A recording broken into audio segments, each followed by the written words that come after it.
સમી તાલુકાની અંદર અસરગ્રસ્ત જાહેર કરવામાં નતા આવ્યું, પણ આ આપે કાંઈક રજૂઆત કરી અને કાંઈક પરિણામ આવ્યું, શું આવ્યું?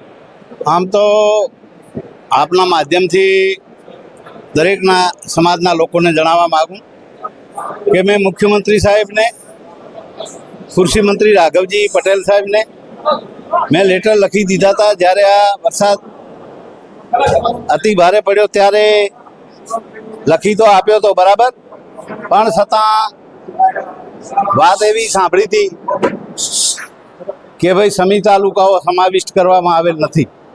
તો મેં આજે કલેક્ટરને, ડીડીઓને મળીને વાત કરી કે ભાઈ સમી તાલુકો શંખેશ્વર આને પણ લેવા જોઈએ. મારી સાથે જિલ્લા પ્રમુખને મેં જઈને એ વાત કરી છે અને અમારી વાતને માન રાખીને ડીડીઓ શ્રી અને કલેક્ટર શ્રીએ એ વાત મંજૂર રાખીને એને ટીમો બનાવીને સર્વે કરશે અને જેને જેટલું નુકસાન થયું એનું બધાને વળતર મળવાનું છે.